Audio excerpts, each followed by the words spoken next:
नमस्कार, मैं हूं सत्यपाल और आप देख रहे हैं CWB हिंदी न्यूज।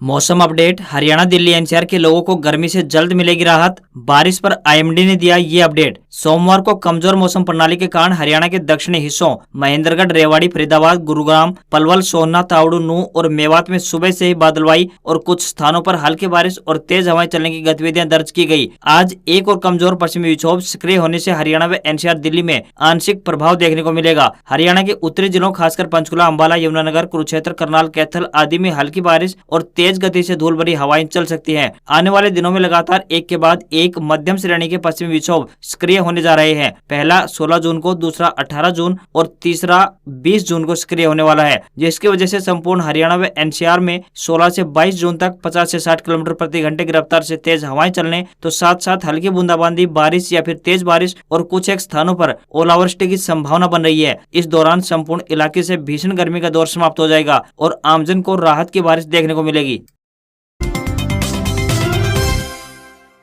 खेलो इंडिया यूथ गेम्स संपन्न, विजेताओं की इनाम राशि की डबल। देश भर के खिलाड़ियों के लिए हरियाणा में बनेगी खेल अकादमी। पंचकुला के इंद्रधनुष ऑडिटोरियम में खेलो इंडिया यूथ गेम्स 2021 के भव्य समापन अवसर पर मुख्यमंत्री मनोहर लाल खट्टर ने हरियाणा खेल अकादमी बनाने की घोषणा की है, जिसमें देश भर के खिलाड़ी प्रशिक्षण ले सकेंगे। उन्होंने कहा कि स्पोर्ट्स इंफ्रास्ट्रक्चर को देखते हुए पंचकुला में एक हॉस्टल खोला जाएगा, जिसमें 200 खिलाड़ियों की रहने की व्यवस्था होगी। इसके जरिए खिलाड़ियों को अंतर्राष्ट्रीय स्तर की सुविधाएं देने के साथ ही उन्हें खेल में पारंगत करेंगे। मुख्यमंत्री ने खेलो इंडिया में हरियाणा मेडल विजेता खिलाड़ियों को मिलने वाली इनाम राशि को भी डबल करने की घोषणा की। मुख्यमंत्री ने कहा कि गोल्ड मेडल जीतने वाले खिलाड़ियों को 1 लाख रुपए, सिल्वर मेडल विजेताओं को 60,000 रुपए और ब्रॉन्ज मेडल जीतने वाले खिलाड़ियों को 40,000 रुपए मिलेंगे। केवल यही नहीं, उन्होंने खेलों में हिस्सा लेने वाले हरियाणा के खिलाड़ियों को भी प्रोत्साहन के रूप में 5,000 रुपए राशि देने की घोषणा की है। हरियाणा बना खेलो इंडिया यूथ गेम्स का चैंपियन, अपने प्रतिद्वंदी महाराष्ट्र को पछाड़ा। हरियाणा के पंचकुला में आयोजित हुए खेलो इंडिया यूथ गेम्स में हरियाणा ने 52 गोल्ड के साथ पहला नंबर हासिल किया है और अपने प्रतिद्वंदी यानी महाराष्ट्र को पछाड़ दिया है, जिसने 45 गोल्ड जीते हैं। हरियाणा ने 52 गोल्ड, 39 सिल्वर और 46 कांस्य पदक लेकर कुल 137 पदक हासिल किए हैं और पहले नंबर पर आया है, जबकि महाराष्ट्र में 45 गोल्ड, 40 सिल्वर और 40 कांस्य पदक हासिल करके कुल 125 पदक प्राप्त किए हैं। इसी प्रकार तीसरे नंबर पर कर्नाटक ने 22 गोल्ड, 17 सिल्वर और 28 कांस्य पदक हासिल करके कुल 67 पदक अपने नाम किए। हरियाणा ने कुश्ती में सबसे ज्यादा यानी 38 पदक जीते हैं, जिसमें 16 गोल्ड, 10 सिल्वर और 12 कांस्य पदक शामिल हैं। बॉक्सिंग में 10 गोल्ड, 3 सिल्वर और 2 कांस्य पदक लिए हैं, जबकि एथलेटिक्स में 3 गोल्ड, 6 सिल्वर और 5 कांस्य पदक अपने नाम किए। पीएम किसान किस्त, अब किसानों को किस्त लेने के लिए नहीं जाना होगा बैंक, घर बैठे मिलेगी रकम। पीएम किसान सम्मान निधि के लाभार्थियों के लिए एक बड़ी खुशखबरी है। अब इस योजना के तहत किसानों को एक और बड़ी सुविधा मिलने जा रही है। अब किस्त के पैसे लेने के लिए किसानों को बैंक जाने की आवश्यकता नहीं पड़ेगी, क्योंकि डाक विभाग ने इसके लिए एक नई योजना तैयार की है, जिसके तहत डाकिया किसानों के घर घर जाकर किसान सम्मान निधि का पैसा उन्हें देंगे। डाक विभाग 13 जून तक इसके लिए विशेष अभियान चला रहा है। इस अभियान के तहत डाकिये किसानों के घर जाकर हैंड होल्ड मशीन पर अंगूठा लगवाकर उन्हें पीएम सम्मान निधि की रकम सौंपेंगे। दरअसल केंद्र सरकार डाक विभाग को किसानों को घर घर जाकर रकम सौंपने की जिम्मेदारी दी है। आपको बता दें कि डाक विभाग ने पोस्ट ऑफिस के अधिकारियों को इस संबंध में आदेश जारी कर दिए हैं। इसके तहत 13 जून तक सभी डाकघर क्षेत्र के डाकियों को राशि दे दी जाएगी, जिसके बाद डाकिये उस राशि को किसानों के घर तक पहुँचाने का काम करेंगे। इसके लिए किसानों से कोई अतिरिक्त चार्ज यानी शुल्क नहीं वसूला जाएगा। किसानों की सुविधा के लिए केंद्र सरकार ये एक बड़ा कदम उठा रही है। गौरतलब है कि 31 मई को पीएम मोदी ने पीएम किसान सम्मान निधि योजना की 11वीं किस्त जारी कर दी है। अब किसानों को घर बैठे इस योजना की रकम मिल जाएगी।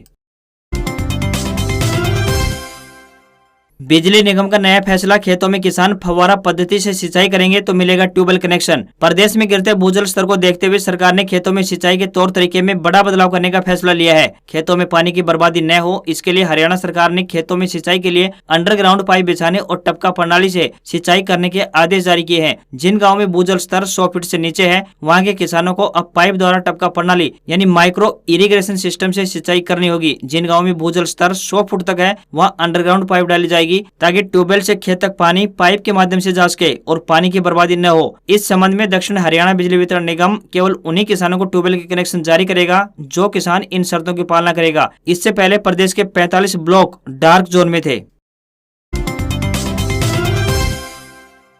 बैंक ग्राहकों के लिए बड़ी खबर, जुलाई में इस बैंक का हो सकता है निजीकरण। केंद्र की मोदी सरकार एक और बैंक के निजीकरण की तैयारियां कर रही है और बताया जा रहा है कि जुलाई महीने में इस प्रक्रिया को शुरू कर दिया जाएगा। मीडिया सूत्रों से मिली जानकारी के अनुसार केंद्र सरकार जुलाई महीने के आखिरी तक बैंक के प्राइवेटाइजेशन के लिए शुरुआती टेंडर के लिए आमंत्रित कर सकती है। बड़ी जानकारी सामने आ रही है कि केंद्र सरकार जुलाई महीने में IDBI बैंक में जुलाई में हिस्सेदारी बेचने की तैयारी कर रही है। बता दें कि IDBI बैंक में सरकार की हिस्सेदारी 45.48% है। वहीं LIC की बात करें तो उसकी हिस्सेदारी 49.24% है।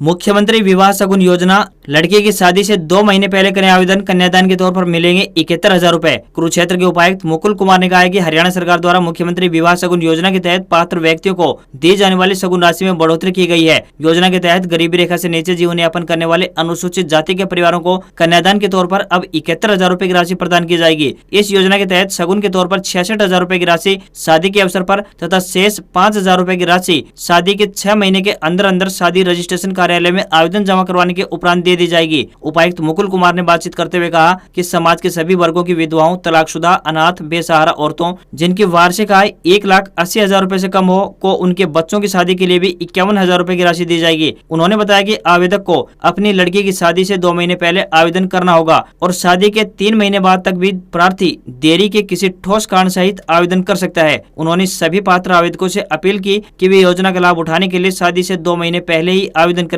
देरी से प्राप्त आवेदनों को महानिदेशक पंचकुला से अनुमति प्राप्त होने के उपरांत लाभ दिया जाएगा।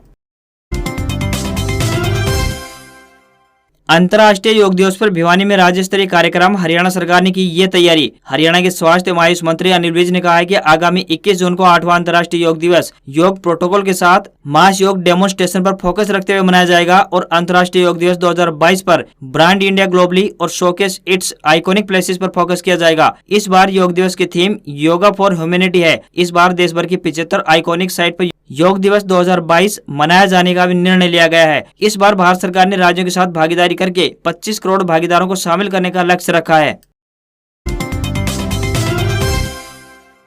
राज्यसभा चुनाव में अजय माकन की हार पर कांग्रेस में रार जारी, किसका वोट रद्द हुआ, विवेक बंसल नहीं कर सके खुलासा। हरियाणा में राज्यसभा की एक सीट पर कांग्रेस की करारी हार और दिग्गज नेता अजय माकन के पराजित हो जाने के बाद पार्टी के अंदर रार छिड़ गई है। एक और जहां पार्टी के अंदर किस विधायक की वोट कैंसिल हुई, इसको लेकर अभी तक कयास लगाए जा रहे हैं, वहीं इसका खुलासा करने में अभी तक पार्टी के प्रभारी और चुनाव के वक्त मौजूद रहे विवेक बंसल भी नहीं कर सके हैं। कुल मिलाकर सोमवार को कांग्रेस के नेताओं ने गांधी परिवार से ईडी से पूछताछ के विरोध में चंडीगढ़ में प्रदर्शन किया। वहीं दूसरी ओर कांग्रेस के नेताओं ने राज्यसभा चुनाव के दौरान भी भारतीय जनता पार्टी पर सरकारी मशीनरी का दुरुपयोग करने के साथ साथ कांग्रेस के वोट कैंसिल करवा देने के पीछे की साजिश रचने का भी आरोप लगाया। कुल मिलाकर अजय माकन की हार के बाद कांग्रेस में चल रही रार जारी है।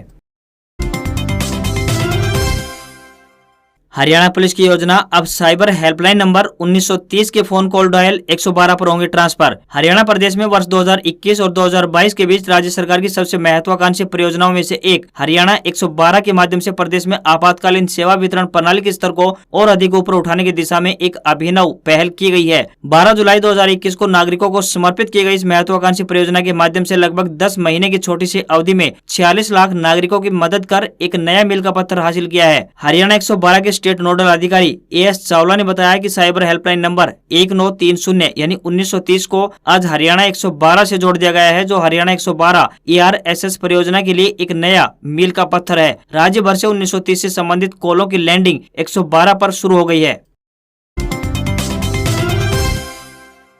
दिल्ली एम्स में आई भर्ती, लास्ट डेट नजदीक। All India institute of medical science यानी AIIMS द्वारा डाटा एंट्री ऑपरेटर और स्पीच थेरेपिस्ट के पदों पर भर्ती के लिए आवेदन मांगे गए हैं। जो भी उम्मीदवार इन पदों के लिए इच्छुक है वे अपने आवेदन ईमेल के माध्यम से भेज सकते हैं। जो भी उम्मीदवार इन पदों के लिए इच्छुक है वे आधिकारिक वेबसाइट पर जाकर अपने आवेदन भेज सकते हैं। आवेदन करने की अंतिम तिथि 18 जून 2022 तय की गई है। डाटा एंट्री ऑपरेटर के लिए पदों पर भेजने वाले उम्मीदवार 12वीं पास होने चाहिए और उनके पास कंप्यूटर में डिप्लोमा या फिर कंप्यूटर कोर्स होना चाहिए। वहीं स्पीच थेरेपिस्ट आवेदक स्पीच थेरेपिस्ट में स्नातकोत्तर होने चाहिए। इन पदों पर आवेदन करने के लिए किसी भी वर्ग के उम्मीदवार से कोई शुल्क यानी आवेदन शुल्क नहीं लिया जाएगा। न्यूनतम आयु 18 वर्ष, अधिकतम आयु 25 वर्ष डाटा एंट्री ऑपरेटर के लिए, तो वहीं 30 वर्ष स्पीच थेरेपिस्ट के लिए रखी गई है। अब सस्ते में कर सकेंगे मां वैष्णो देवी के दर्शन। मात्र 2,845 रुपए में IRCTC पहुंचाएगा माता के द्वार। अगर आप भी बहुत दिनों से मां वैष्णो देवी के दर्शन करने का प्लान बना रहे हैं तो आपके लिए एक अच्छी खबर है। दरअसल IRCTC आपको एक बेहतरीन टूर पैकेज ऑफर कर रहा है, जिसके तहत आप मात्र 2845 रुपए में माता वैष्णो देवी की यात्रा कर सकते हैं। इस पैकेज में आपको ट्रेन का टिकट और होटल में रहने और खाने की पूरी व्यवस्था मिलेगी। इस टूर पैकेज में आपको आने जाने के लिए उत्तर संपर्क क्रांति ट्रेन की नॉन AC स्लीपर क्लास की टिकट मिलेगी। IRCTC गेस्ट हाउस कटरा में आपको 2 दिन और 1 रात रहने के लिए AC कमरा भी मिलेगा। खाने में 2 ब्रेकफास्ट भी दिया जाएगा। आने और जाने के लिए शेयरिंग बेसिस पर गाड़ी भी मिलेगी। यह यात्रा 3 रात और 4 दिन की होगी। पहले दिन की यात्रा न्यू दिल्ली रेलवे स्टेशन से रात 8:30 बजे प्रारंभ होगी। ओवरनाइट का सफर करने के बाद आप दूसरे दिन कटरा पहुंचेंगे। इसके बाद तीसरे दिन कटरा से शाम 6 बजे आपकी वापसी के लिए ट्रेन होगी। इस टूर पैकेज की कीमत 2,845 रुपए रखी गई है। इसकी बुकिंग आप घर बैठे अपने मोबाइल फोन से IRCTC की ऑफिशियल वेबसाइट से कर सकते हैं। अब सिर्फ 8 घंटे ही खुलेंगे पेट्रोल पंप। जानिए सरकार ने क्यों लिया ये बड़ा फैसला। रूस यूक्रेन जंग का असर भारत पर भी साफ दिखने लगा है। आम जनता पेट्रोल डीजल की बढ़ती कीमत से परेशान है, लेकिन तेल कंपनियां किसी तरह के घाटे में जाना नहीं चाहती हैं। अभी हाल ही में केंद्र सरकार ने पेट्रोल डीजल की कीमतों को कंट्रोल करने के लिए एक्साइज ड्यूटी कम कर दी थी। इसके बाद कई राज्य सरकारें भी वैट में कमी कर दी थी, लेकिन अब देश में एक नया संकट शुरू हो रहा है। लेकिन इसी बीच अब राजस्थान में 2 तेल कंपनियों यानी HPCL Hindustan petroleum corporation limited और BPCL यानी भारत पेट्रोलियम कॉर्पोरेशन लिमिटेड ने घाटा कम करने के लिए तेल की राशनिंग शुरू कर दी है। इससे आम लोगों को बहुत परेशानी हो रही है। दरअसल इन दोनों कंपनियों के सेल्स ऑफिसर पेट्रोल पंप संचालकों को निर्देश दे रहे हैं कि बस 8 घंटे ही पेट्रोल की बिक्री करें। रात 9 बजे के बाद पेट्रोल डीजल की बिक्री नहीं की जाए, यानी तेल की सेल घटाई जाए। तेल का सेल कम करने के कारण सप्लाई कम होना बताया जा रहा है। तेल कंपनियों के इस कदम से राजस्थान के 6,700 पंप में से 4,500 यानी 4,500 पंप सूखने की कगार पर पहुंच गए हैं। इतना ही नहीं, 11 जून को दूसरा शनिवार व 12 जून को रविवार होने के कारण तेल डिपो बंद रहे।